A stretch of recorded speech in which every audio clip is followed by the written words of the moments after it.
hell, but it will.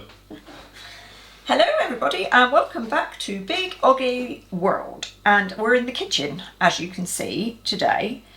When you see this, it will literally be probably a couple of days before International Cream Tea Day. Yeah, my plan is to put this out on Wednesday. Okay, so hopefully you'll be seeing this on Wednesday.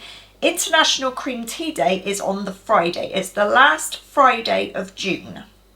Okay. It is last Friday of June every year. So, cream teas.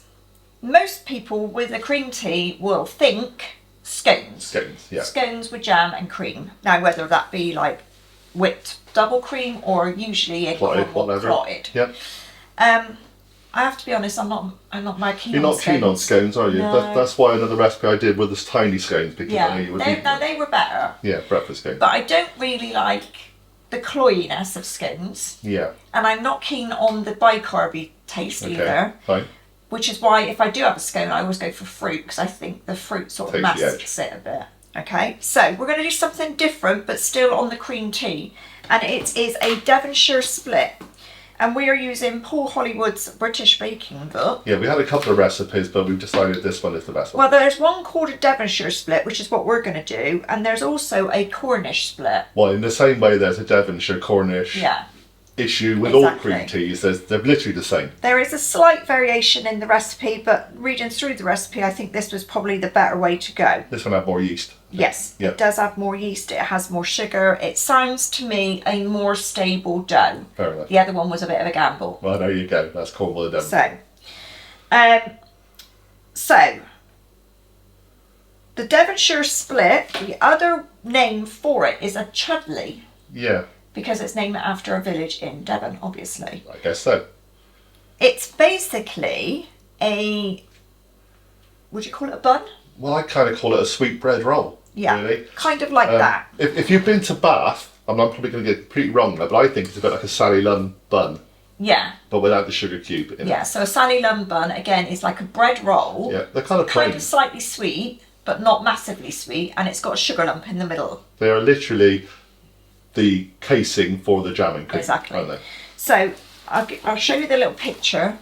Yeah, in case ours don't turn out like that. Yeah. There we go. Oh, like that. that'll mess up the focus. Go on. Yeah. And that's what we're aiming for. So it is a bread recipe, so we need to be letting this prove. So let's crack on. So John will put all the recipe down below with the amounts and stuff, as he always does. I'm being extra careful today, and I'm going to sieve my flour, but I don't think it probably makes that much difference. Okay. Most flours nowadays are kind of pre-sieved, so there's no big lumps. You don't really get that kind of thing anymore, yeah. So you need a large bowl. And then what we're going to do is, in half of the bowl, we're going to sprinkle our caster sugar. Okay. And a little bit of salt. Now, you'll see in the recipe that the recipe says unsalted butter. Yeah, we've got salted. I've got salted, so I've reduced the amount of salt that I'm putting in. But so the salt and the sugar goes one side, and the other side goes 2 sachets of fast-acting yeast. Now, while Kelly's doing that, the reason for people doing scones or scones was purely because they were easier to make than these. Speed. Yeah, in the old days, we're talking Victorian times probably, and slightly earlier than that, or later than that, it was kind of splits. It was rolls like this, again, like the Sally Lunn bun with that kind of Edwardian, sort of Georgian era, that was, wasn't it? Yeah. So they're more difficult to make because you have to do, like a bun, you have to prove and you have to leave and prove. Exactly. And you don't do that with a scone. So No, it became easier out. to make. Yeah. Right, so you've got half with the sugar and the salt and half with the yeast. And then, kind of in the middle between the two, we're going to add our butter, which needs to be softened.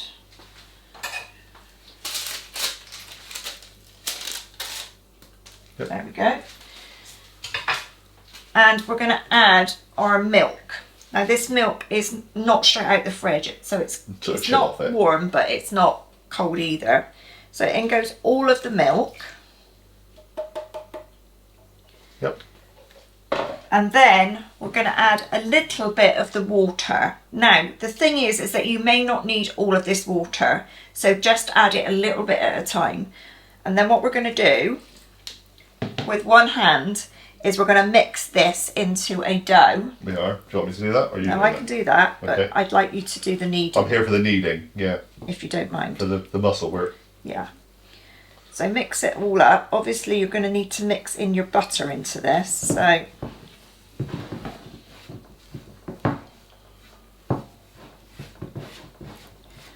So you kind of want your dough a little bit sticky, but not massively so. Yeah.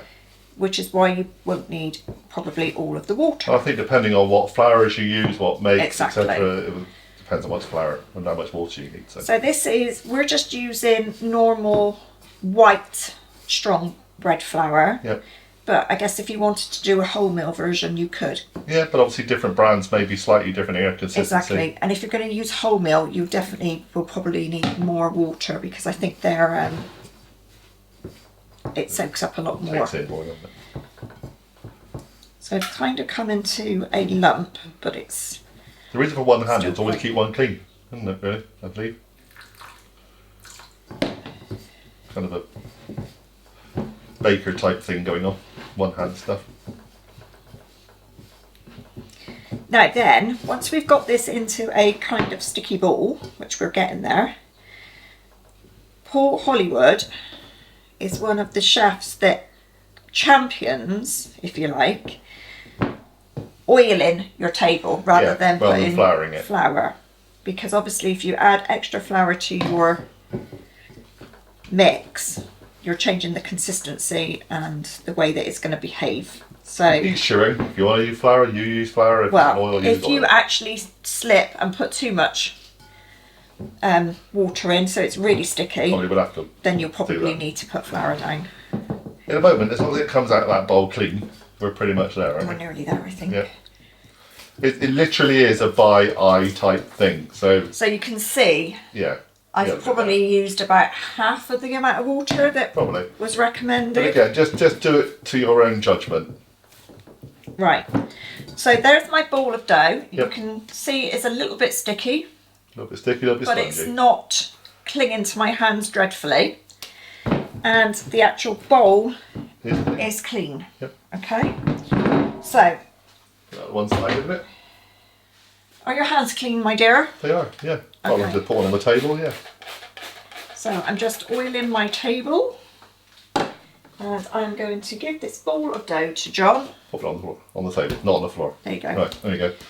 So I'm just going to work it, yeah? Yeah, Work you with your need to hands. knead it for about 5 minutes Yep. until it's not sticky anymore and it's nice and elastic. Okay, find one of these people who push out with your palms and then pull it back in again. But each to your own. Exactly. You Paul know? Hollywood recommends what you're doing, so pushing it away and then turning it 45 degrees. Yeah, you have to move it around. It's a bit like when you roll in pastry, you know, otherwise you'll end up with one length and it doesn't all go the same way. Exactly. Yeah. So I am going to You can go just now. wash that bowl out a minute so that it's ready Yep. to go back in. Put your feet up, take some meds, go and have a cup of tea, you know, I'll just do this for a while. It's actually very therapeutic, really. I don't.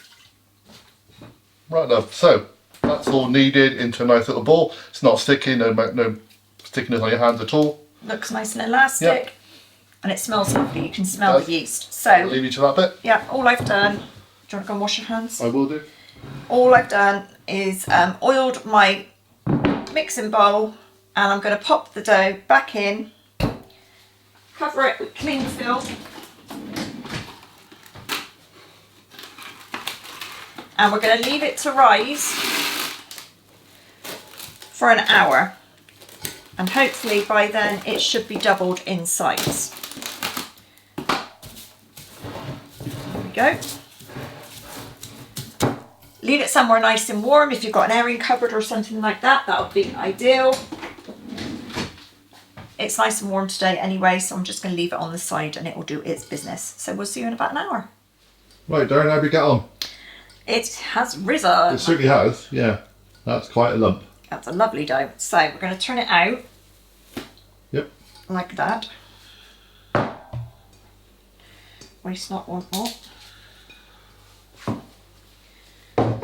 Now we need to knock it back. This time you'll notice that we are using a floured surface. But So it's not much of a need.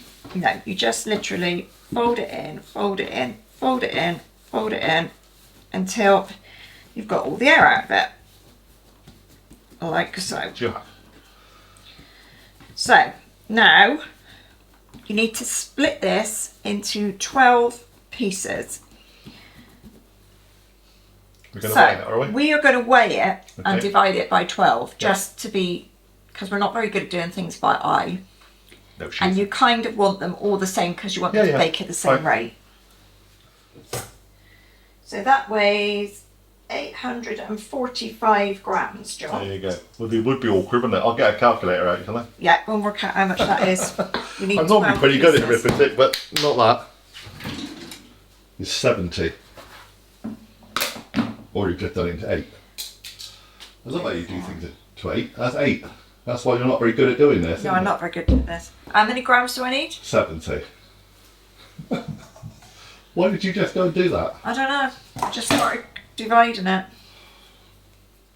Now, apparently, to make these a shape, Yeah. you're supposed to do You that, do aren't you? Yeah, yeah. I don't know why Kelly's decided to do what she's done, but she'll have to cut them all down. She only did 8. So basically, you get a ball of dough and kind of roughly make it round. You put it on your table, your work surface, you make a claw, and then you spin it. That's the plan. Fast. Yeah, well it does. And that will make it round. Or round enough for you to be a ball. There you go. Right.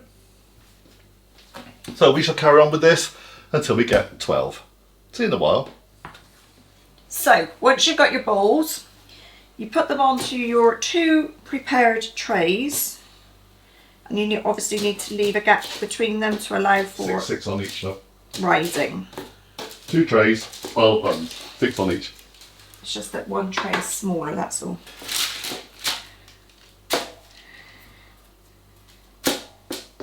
So, now we're going to cover these with a clean bag. Yeah, plastic bag, any kind of bag. And we're going to let them sit again for another 40 minutes to rise up again. And Yep. then once they've risen the second time, we're ready to bake. So we will see you in about 40 minutes. Yep, we will. Okay, so the buns have been resting for about 45 minutes. And they have doubled in size.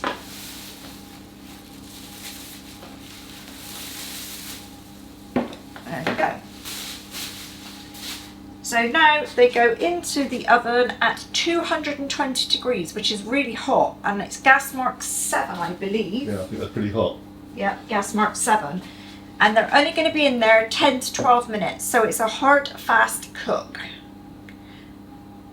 We'll be back in 10 to 12 minutes when See they're what done. happens. Yeah,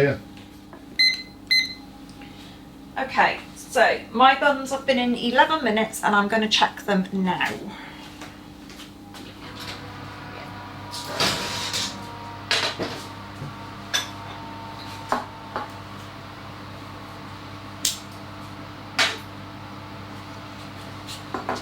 So to test the buns, you need to take them out and pat them on the buns. If I bring them to you,